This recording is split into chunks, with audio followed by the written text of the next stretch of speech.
Nakakatuwa yung magkakapatid na Duterte. Isa po sa request ni Tatay Digong to na magsama-sama sila at magpakita sa kanya ng sabay-sabay. Kasi ang usapan yata nila para laging may magpupunta ron na kapatid, para may laging magpupunta ron na kapamilya, palit-palitan. Pero sa request ni Tatay Digong, nakakatuwa, magkakasama yung magkakapatid. Panoorin po natin tong bidyong ito. Una po, meron bang special reason na request na kayo na sabay-sabay at ano yung mensahe niya sa inyo na nabuo kayo ngayon sa inyong dalaw? Yes, oo, mga last month siguro yun, no? Nagsabi siya kay Veronica, kay Kitty na gusto niya sana na personal kami makausap. Kaming apat na magkakapatid at meron siyang mga sasabihin. So nag-schedule kami ngayon na nandito kaming tatlo during sa shift or sa time kung kailan na bibisita si Kitty. Sinunod namin yung schedule niya kasi siya yung may pasok sa school. So, sumabay kami sa kanya. Tapos, ayun, binigyan kami, nagpapasalamat kami sa ICC, sa detention unit dahil pinayagan nila na 4 na adults sabay-sabay na bumisita. Meron kasing limit sila sa pagbisita. But binigyan nila kami ng isang araw na sabay-sabay kami 4 na magbisita kay dating Pangulong Rodrigo Duterte. Ano pong mensahe niya sa inyong apat? Yung masishare niyo lang, hindi naman masyado personal. As a father, yun yung message niya bilang ama, personal na buhay namin at sa politika, no? Personal na buhay, buhay ng pamilya at buhay namin sa politika. So yun yung mga general topics na napag-usapan kanina. Anything you can share po, lalo na dun sa politika? Oh, well, wala naman. Nothing about the future, no? No concrete plans about the future. Pero napapag-usapan lang kung ano yung mga nangyayari ngayon at ano yung posibleng mangyari bukas sa susunod na taon in 3 years from now. So yun yung mga napag-usapan kanina. VP Inday, what is the reaction of your father when he saw his 4 children for the very first time since his illegal detention inside the ICC detention facility? Masaya siya.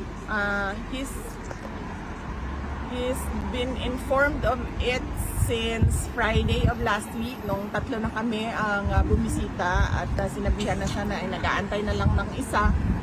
And Wednesday this week, meron kaming approved visit na kaming 4. So masaya siya na nakakausap niya kami. At medyo maingay kanina kasi 3 sabay-sabay, 4 sabay-sabay na nagsasalita. At some point, sinabi ni Basti na hindi na ako magsasalita kasi walang nakikinig sa akin. So, medyo siguro na-miss niya yung ganon na discussions, na labo-labo, sabay-sabay nagsasalita lahat.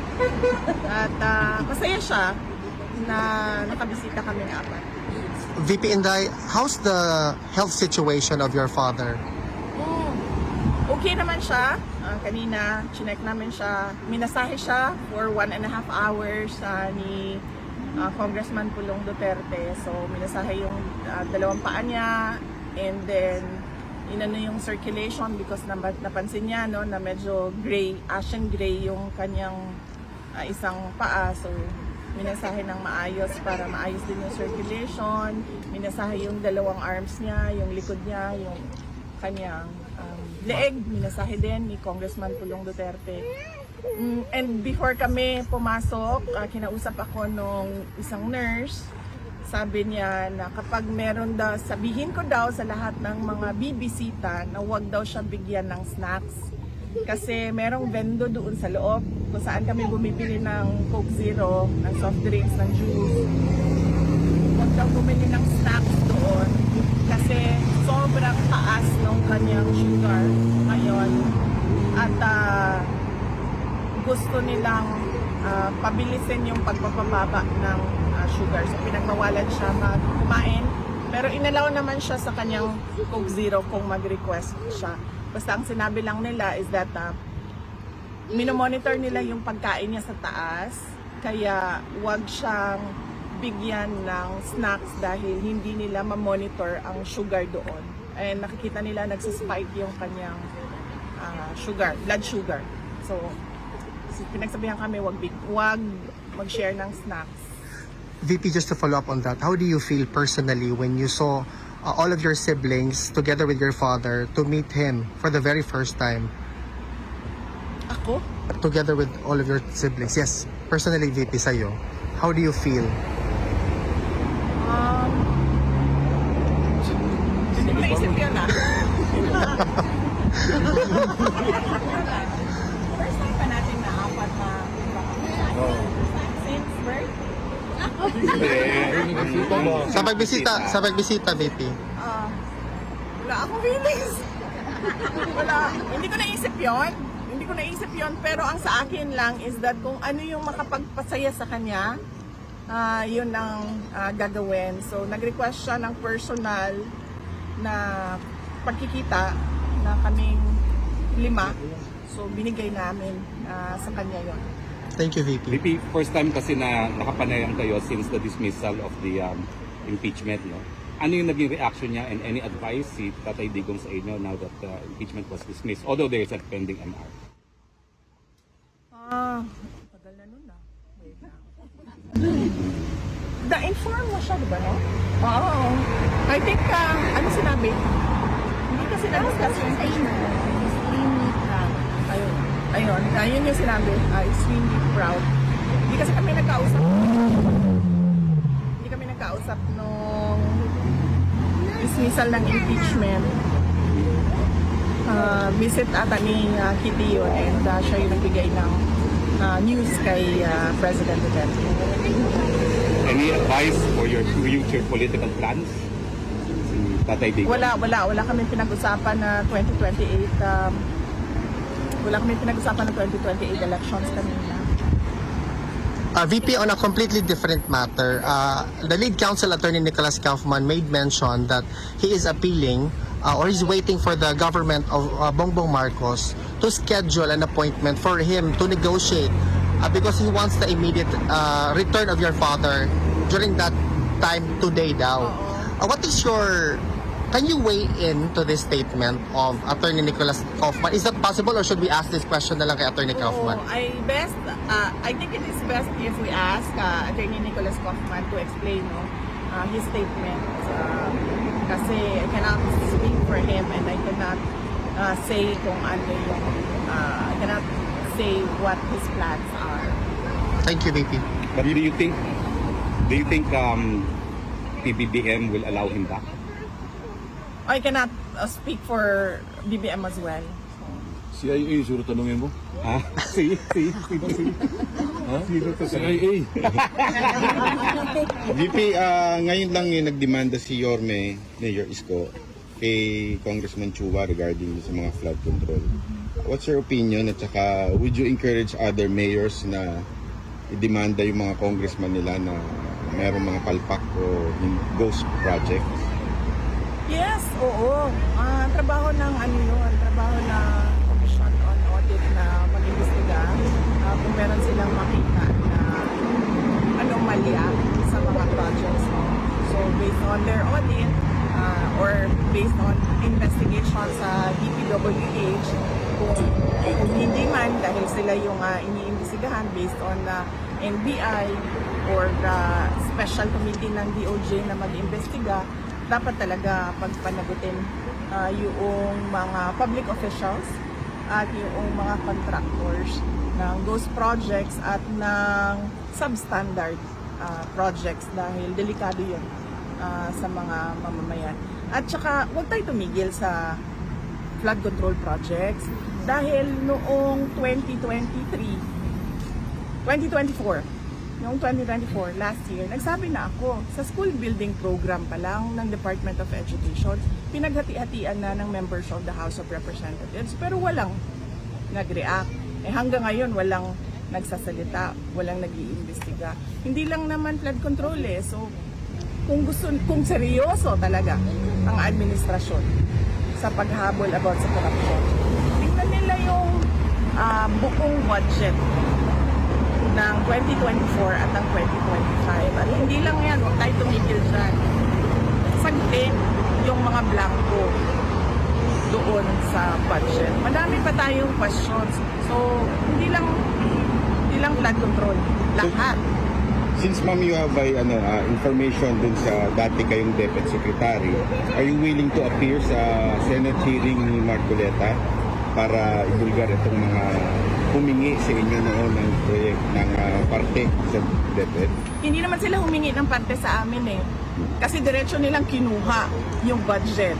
Diretso nilang kinuha ang school building program, ang SBP, at pinaghati-hatian nila sa loob ng House of Representatives. At diretso nilang inattach yung listahan nila doon sa GAA version, House version ng GAA.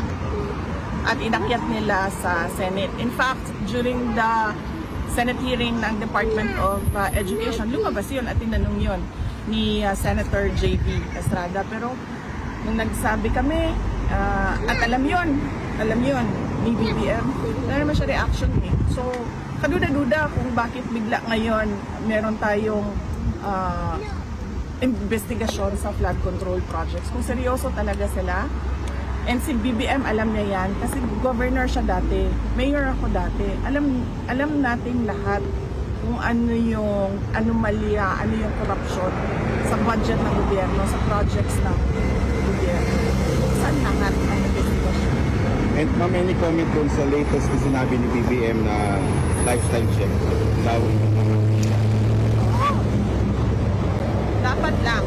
Dapat lang. At hindi lang yung elected public officials ha, pati yung mga appointed public officials. At hindi lang yung mga yung on the surface na sasabihin natin kung ano yung nakalagay sa salin. Dapat deep dive kung sino yung mga dummy. Ilabas yung mga dummy ng mga public officials. VP, kung may pagkakataon kayo ngayon, paano nyo haharapin itong problema ng korupsyon, lalong-lalo na sa infrastructure? Yan yung sinasabi ko kanina na ayoko magbigay ng libreng advice sa administrasyon. Panoorin na lang natin sila sa circus nila. Panoorin na lang natin sila sa kanilang zarzuela. Corruption, tapos flood control lang. Eh, ang daming projects na sa gobyerno, hindi lang flood. So yun. Yun lang po.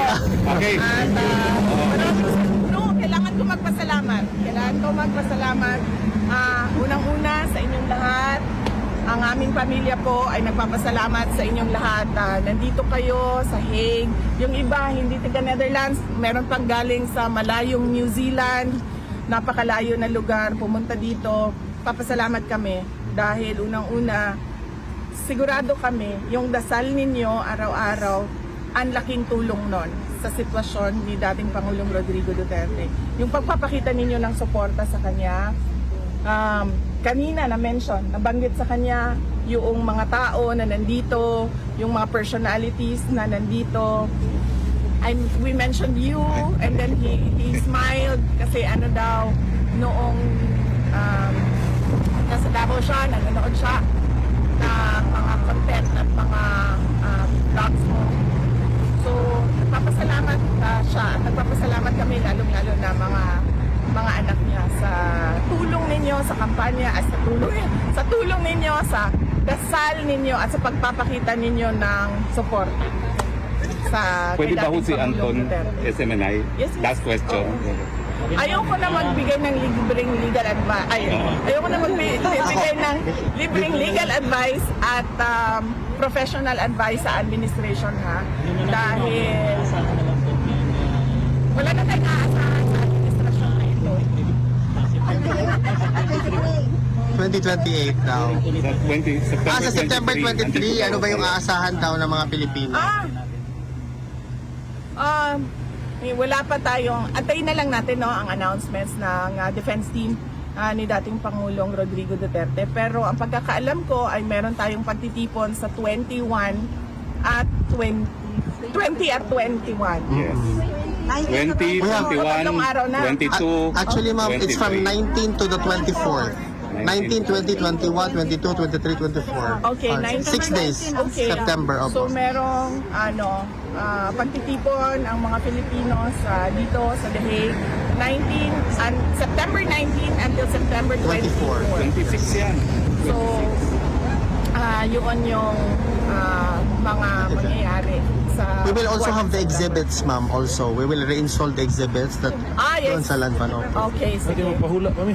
Okay, sige, sige. Okay. All the exhibits. Maraming salamat Maraming salamat sa suporta ninyo. And sa 20 and 21, meron din sa Japan. Malaki yung hinanda ng Filipino community sa Japan, September 20 and 21. Papasalamat kami na hindi kayo bumibitaw. Yes. Maraming salamat. Hanggang sa dulo. Hanggang sa dulo. Ang tanong, malaki rin ba dito sa Netherlands? Malaki rin ba? Yes! Sigurado kayo? Thank you, VP. Salamat. May oras ba for Victor? Ayun, maraming salamat sa magkakapatid. Nakakatuwa para kay Tatay Digong na yung request niya na magkasama-sama yung mga anak at madalaw siya ay natupad. No? Nakakatuwa po na makita for the first time. Siguro kung ako tatay, no? Putya, talagang masayang-masaya yun. Matagal nang hindi nagkita-kita. Mga partner, ano masasabi mo rito, Bisdak? Ang dami sinabi ni BP Sara. Ang gusto ko doon yung BBM resign na lang. Meron pa sinabi? Wala.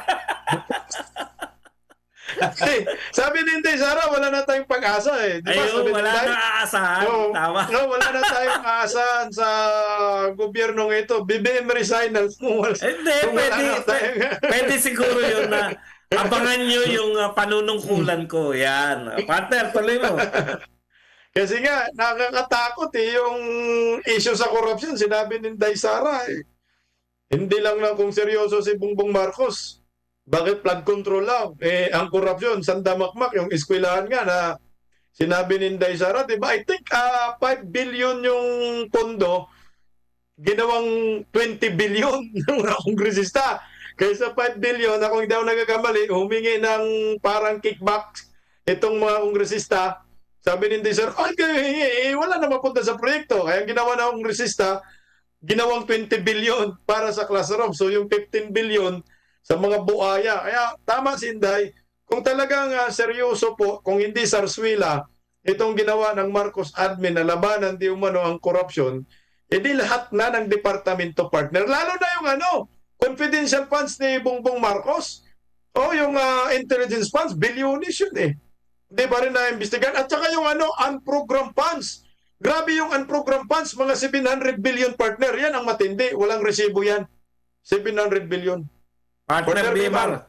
Oo, matindi po itong mga binitawan ni Vice President Inday Sara, no, na talaga naman kinuha daw nila yung budget ng DepEd, pinaghati-hatian itong mga tambaluslos na ito. Tama pa rin ang ating naging topic nga dito mga partner nung nauna na nating talakayan, sinasabi rin mismo ni BP Inday Sara na hindi lang talaga itong flood control ang ito lang ang medyo mas lumantad lang talaga ng matindi. Pero marami pa po talaga dito at hindi rin tayo dapat bumitaw. Dahil ito na, kumbaga, nakakuha na tayo ng naka-base na tayo, mayroon na tayong first base. Hindi na pwede natin itong atrasan o bawiin pa kasi andun na tayo eh. Alam natin, ito yung ating sinisigaw at ito yung ating pinaglalaban. Kaya wag po tayong padadala at wag tayo doon sa kanilang mga diversionary tactics. Ngayon, sa kabilang banda naman, itong aura ng magkakapatid, mukhang okay naman sila. No? Kung titingnan natin, siguro kung sakasakali man, meron mga behind doon sa kanilang aura. Pero para sa akin, isang magandang magandang pangitain na ang buong pamilya, kung hindi man siguro for the first time, pero for the first time in public na may ganitong klaseng hindi magandang pangyayari sa kanilang buhay, magkakasama sila. Diba? Kasi alam naman natin si Tatay Digong matanda na mga kapartner. So napakaganda po nito. Pero on the top of that, naku, nabanggit na naman ang aking paborito, si Banat Bayan nagtanong eh. na nagsampa na nga ng kaso si Mayor Isko dito sa mga tambaluslos sa Maynila. Si Banat Bay ba yun? Oo, si Banat Bayan. Hindi naman kayo halata ni Banat Bay dalawa. Oo, hindi. Kasi tingnan mo naman, 'di ba? Matindi naman talagang ginawa nito. Pero imo nagpatayo ka ng mga ano diyan, nagpatayo ka ng mga building diyan, barangay hall diyan sa sidewalk. Alam mo naman na illegal 'yan. The matter of fact na abogado ka, congressman ka pa, mambabatas ka, tagagawa ka ng batas, isa ka pa rin sa nangangalaga ng batas. Tapos ikaw ang unang-unang lumabag sa batas. Anak ng teteng, kung hindi ka dapat kasuhan yan, ano na ang mangyayari sa ating bansa nito, mga kapartner? Partner, batiin naman natin pati yung mga trolls na pumapasok, no? Ito po, nakakatuwa. May liig pa ba yan si Badong? Diyos ko naman, ang dami kong sinabi. Wala ka man lang masasabi sa mga nag-react ka sa liig. Wala po tayo. Minsan, partner, tatawanan mo na lang. Oo, masarap yung ganyan. Ibig sabihin, idol ka niya, partner Badong. Lagi kang sinusundan. Ang ganyan. Alam niya na wala na akong liig. Partner, gusto ko lang din yung sinabi ni Vice President Inday Sara na maraming kaganapang mga pagtitipon, mga Duterte diehard supporters. Alam nyo, nakakaingit kasi sa ibang bansa mayroong pagtitipon. Correct! No? Sa Netherlands, hindi naman yung Pilipinas, maraming pagtitipon. Sa Japan, hindi naman Pilipinas, maraming pagtitipon. Mga OFW lang meron, no? Sa Korea, maraming mga hindi naman Pilipinas, maraming pagtitipon. Pero sa Pilipinas, sa Maynila, sa Pilipinas, lahat ng tao Pilipino, walang pagtitipon, partner. Willing kaming pumunta.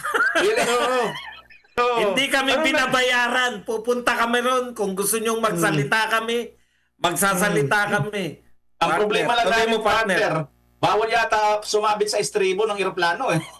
Hindi, dito sa Maynila. Sa Maynila. Dito sa Maynila. Oh, Sa bayan ng sana ba? Sa dahig, Sa partner. bayan.